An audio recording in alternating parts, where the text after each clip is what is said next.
Hi there BookTube, it's Eleanor here.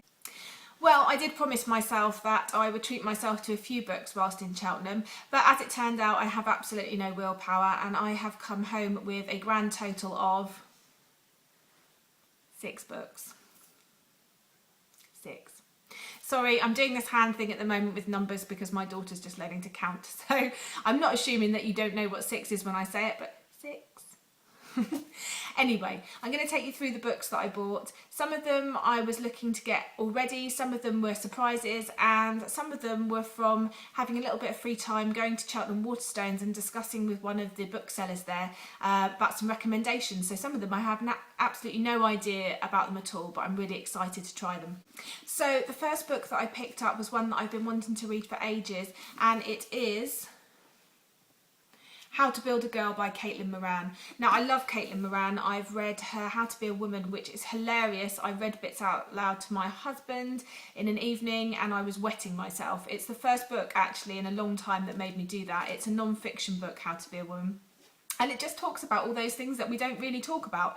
And I just found it really refreshing, really eye-opening and really funny. So I moved on then to read her Moran anthology, which was also an interesting non-fiction book. And this is, I believe, her first foray into fiction writing, other than a few stories that she's written when she was younger, which apparently we can't get hold of now.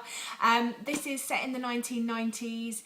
It's about a girl that's reinventing herself, wanting to be in the media, I believe, journalism, pop culture, music scene, and I'm not sure if parts of this are based around Caitlin. I didn't get to see her at Cheltenham, but I do know that she's really interesting, really engaging, and I love her writing, so I'm really interested and excited that I got this. And I love green, so what more can you ask for? And it's got some really good pictures there. Secondly is a book that I've seen floating around BookTube a little bit more recently. I've just seen on Elsk Evelyn's channel talk about it, and Lindsay Ray at Lindsay Ray's channel has talked about this, I believe, as well as Books and Junk with Sarah. I think they might have buddy read it. That is Joe Abercrombie's Half a King. I believe this is a fantasy story written by Joe Abercrombie, and this is one of his YA fiction books. So I'm hoping this will help me get into fantasy a little bit more. It's about a young man who's born a cripple, and his father is the king, and both his father and his elder brother are killed, and he has to take up the throne. I don't know much more about it than this, but I'm excited to read it, and I know that Lindsay gave it a really good rating, and so that means a lot because I trust her reviews, so I'm excited to read this. And then one which was purely an impulse buy, A, from looking at the cover and B, from reading the back, was Dancing Jacks by Robin Jarvis. I just think this cover is absolutely amazing, and when I saw it, it made me think for some reason of New Orleans and Mardi Gras and the occult. So I read the back and it sounded interesting. I managed to quickly have a check on Goodreads and found that a couple of people, Michael from Bitten by a Radioactive Book, has put this on his to be read, so I thought, why not give it a go? I'm going to read you the back because I just think it explains it better than I can. It says, "Some books are harmful, even dangerous. They should be banned or destroyed. This is a story about one of them. In a coastal town, a strange out-of-print book is found, full of colourful stories of castles, knights and unicorns. But the book, written by a mysterious turn-of-the-century occultist, is no fairy tale.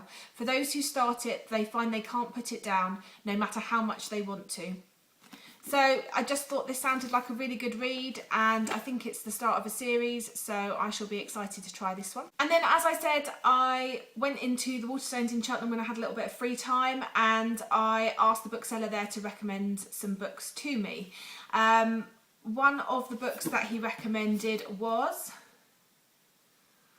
The Long Earth by Terry Pratchett and Stephen Baxter.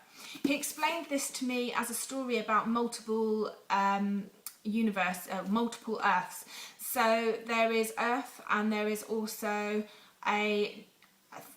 thousands of other Earths on the same plane. So rather than being a parallel universe where you can travel to another Earth and everything's the same but everyone has to wear a hat, in this universe there is nothing habitable, there's nothing on the other Earths. Humanity has only come to our Earth, and one day someone finds the way to travel between all of these universes by using a potato, which sounds ludicrous, funny and interesting.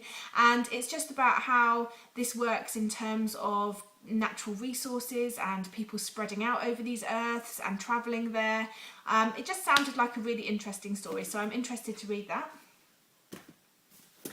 And then I just decided to pick up one that I have heard of and one that I haven't, just to see.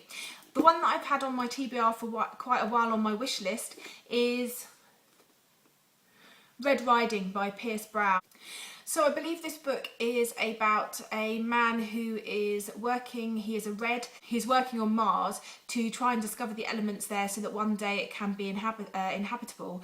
But he discovers along the way that actually Mars is inhabitable and there are people living there already, and they are called the Gold. And it's about how these Golds want to use Darrow, who is the main protagonist, and the other Reds as a form of slave labour, and how they infiltrate into the Golds and I believe try to stop them. So it sounds like a good old action-packed adventure, so I'm excited to read this.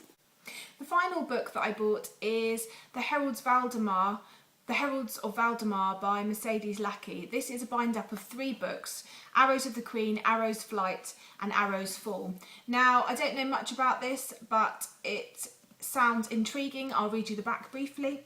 13-year-old Talia longs for a better life far away from her repressive stepmothers in the village of Stenholding, where books chronicling the adventures of the Heralds of Valdemar and their champions provided her only escape. But when her family decides she is to be married, Talia flees and stumbles upon one of the very companions of legend, a magical steed with incredible powers. Talia soon discovers she has powers of her own, and together with her new companion she arrives at the Collegium to fulfill her dream and train as a herald. But as Talia struggles to master her unique abilities, she unearths a deadly plot that could destroy both queen and kingdom. I just think this sounds interesting. I was drawn in by the cover because I love this colour. Looked like it might be a bit of a story set in a school, and I always love a bit of that. So yeah, I'm excited to see that. Anyway, it was good to see you all. Bye for now, BookTube.